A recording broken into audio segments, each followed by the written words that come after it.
वंदे मातरम साथियों, स्वागत है आप सभी का आपके अपने YouTube channel exam in Suresh Malviya sir पर। दोस्तों, कल से जब से नोटिस आया है आपका मध्य प्रदेश सब इंजीनियर भर्ती 2022 का, तब से आपका सबसे ज़्यादा जो प्रश्न है वो जो पूछा जाने वाला है वो ये है कि सर जो हमारी ब्रांच है वो एलिजिबल है या नहीं है। और सर हमने डिप्लोमा किया है, हमने डिग्री की है, कोई आईटीआई वाला है, कोई बीएससी वाला है, सर हम एलिजिबल हैं या नहीं है। तो दोस्तों, इस वीडियो में आपको इन्हीं सब के आंसर मिलेंगे। साथ में आपको पोस्ट की एस्टिमेटेड डिटेल्स भी मिलेगी कि कौन सी ब्रांच के लिए लगभग कितनी पोस्ट आने वाली हैं और कितनी पोस्ट आपकी हैं। तो वीडियो के एंड तक बने रहिएगा। वीडियो अगर आपको अच्छी लगे तो वीडियो को आप लाइक ज़रूर कर देना। तो ठीक है दोस्तों, चलिए आगे बढ़ते हैं। दोस्तों, कल ये आपका नोटिस आया था, आप यहाँ पर देख सकते हैं। ये मैंने आपको कल ही बता दिया था। 2557 जो पद हैं जो आपके इस बार आए हैं। इससे पहले जो पद थे दोस्तों वो थे आपके 3435 पद थे। और जब इस भर्ती को टर्मिनेट किया गया था कुछ टाइम के लिए, तो उन्होंने ये एक नोटिस बोला था। हालांकि ये हटा दिया है, लेकिन हटाने से कुछ नहीं होता, चीज़ें तो रहती हैं। ये 27 तारीख को रूल बुक आई थी जिसमें 3435 पद के लिए भर्ती निकली थी। और इन्होंने इसको टर्मिनेट किया था 8 अप्रैल 2022 को। और इन्होंने बोला क्या था कि 8 अप्रैल 2022 द्वारा अवगत कराया गया है कि विज्ञप्ति जारी करने के उपरांत अन्य विभागों व अन्य शासकीय उपक्रमों ने भी रिक्त उपयंत्रियों के भर्ती के मांग पत्र भेजे हैं, जिससे उक्त समूह परीक्षा में समाविष्ट विभागों व शासकीय उपक्रमों में उक्त पदों में वृद्धि संभावित है ना। इन मांगों को समाविष्ट करने से अधिक संख्या में उपयंत्रियों की नियुक्ति समय सीमा में संभव होगी।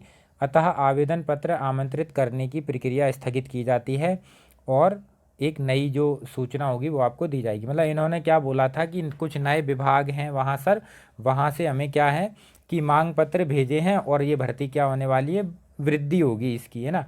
पर इन्होंने क्या कर दिया है, पता नहीं ये कौन सी वृद्धि करी इन्होंने। 3435 पद थे, लगभग 1100 से ज़्यादा पद इन्होंने घटा दिए हैं। ये वृद्धि हो गई इनकी, है ना, 2 महीने में ऐसी वृद्धि होती हैं। चलो ठीक है ना। अपन अपने पॉइंट पे आते हैं। ये इस तरीके से जो पुरानी रूल बुक थी वहाँ पर ये सारे पद दे के रखे थे आपको कि किस पोस्ट के लिए कितने पद हैं, है ना। आप इसको देख सकते हैं। पुरानी नोटिफिकेशन चाहिए तो आप टेलीग्राम में देख लेना। हाँ, यहाँ पर आप देख पाएंगे कि टोटल जो पद थे वो थे 3435, 3435 पद पिछली बार आए हुए थे। ठीक है। और अभी रूल बुक आई नहीं है, तो इसी बेसिस पर हमने 2 सवालों के जो आपके जवाब थे वो फाइंड करने की कोशिश की है। आप यहाँ पर देख पाएंगे कि पिछली बार जो पोस्ट थी, कौन कौन सी ब्रांच एलिजिबल थी, लगभग लगभग कितनी पोस्ट थी। तो इनमें ही अब थोड़ा सा हर एक के में कुछ ना कुछ कमी होगी, है ना, थोड़ा बहुत कम होगा और लगभग ऐसे ही कुछ रहने वाला है आपका भी।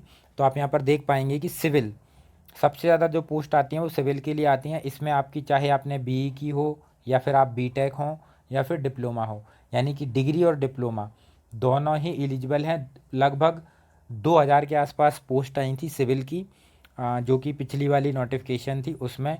तो इस बार लगभग आपकी समझ लीजिए आप लगभग 1700-1800 वैकेंसी तो फिर भी आनी ही है। ठीक है। फिर इसके बाद इलेक्ट्रिकल्स, तो इलेक्ट्रिकल्स के लिए भी आपकी बीई बीटेक डिप्लोमा होना चाहिए। 123 पद आए हुए थे। मैकेनिकल जो है उसमें आपके 190 पद आए हुए थे, उसमें भी यही बीई बीटेक डिप्लोमा, है ना, इनमें यही चलेगा। फिर जो आर्किटेक्चर थी, है ना, जो मानचित्रकार वगैरह की जो पोस्ट होती हैं उसके लिए बैचलर ऑफ आर्किटेक्चर या फिर इसी में डिप्लोमा आपका होना चाहिए। 39 पोस्ट आई हुई थी पिछली बार। फिर कुछ कंबाइन पोस्ट थी, जैसे कि इलेक्ट्रिकल को मैकेनिकल के साथ, इलेक्ट्रिकल को इलेक्ट्रॉनिक्स के साथ, इलेक्ट्रिकल को टेलीकम्युनिकेशन के साथ आपका ये किया गया था मर्ज। तो आप यहाँ पर देखेंगे कि इलेक्ट्रिकल एंड एक तो इलेक्ट्रिकल और फिर इलेक्ट्रिकल एंड इलेक्ट्रॉनिक्स, है ना। एक तो होती है इलेक्ट्रिकल ब्रांच होती है, एक होती है इलेक्ट्रिकल एंड इलेक्ट्रॉनिक्स, ठीक है ना। तो ये जो ब्रांच है इसमें भी बी बीटेक डिप्लोमा के लिए 638 पोस्ट थी, 638। फिर इसके अलावा इलेक्ट्रिकल इंजीनियरिंग और मैकेनिकल इंजीनियरिंग इनकी कंबाइन पोस्ट थी 273। फिर आपकी electrical and electronics and telecommunication, उसके लिए जो आपकी सॉरी इलेक्ट्रिकल नहीं थी इसमें, केवल इलेक्ट्रॉनिक्स एंड टेली कम्युनिकेशन, इसके लिए बी बीटेक डिप्लोमा की 55 पोस्ट थी। साथ में यहाँ पर आप देखिए आईटीआई के लिए सिविल इंजीनियरिंग में अगर आपने आईटीआई किया था तो 113 पोस्ट आपकी आई थी, जो कि समयपाल और सिविल की भर्ती थी। दोस्तों ये तो आपकी आनी है, आप आईटीआई अगर सिविल से किए होंगे तो आपके लिए ये पोस्ट हैं। फिर इसके अलावा प्रिंटिंग टेक्नोलॉजी, पेपर टेक्नोलॉजी में अगर किसी ने पोस्ट ग्रेजुएट डिप्लोमा या फिर डिप्लोमा किया है, या फिर आपने बीएससी करके पोस्ट ग्रेजुएट डिप्लोमा किया है, तो भी आपके लिए पद थे, 5 पद यहाँ पर दे के रखे थे।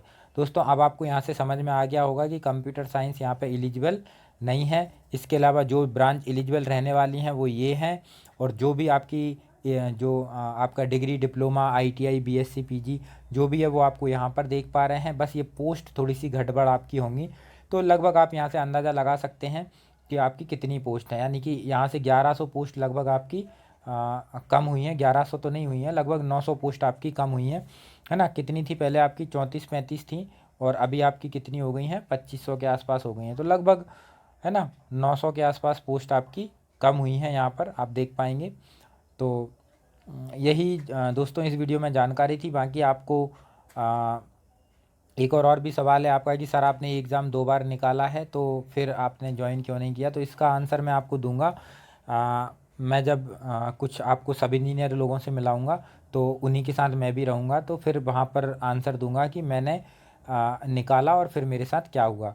ठीक है, तो वो जवाब भी आपको मिलेगा, और आपको मैं मिलाऊंगा जो लोग अभी ज्वाइन किए हुए हैं उनसे मैं मिलवाऊंगा आप लोगों को, और स्ट्रेटजी भी मैं आपको इसकी बताऊंगा। 1-2 दिन में ये सब अपन करेंगे।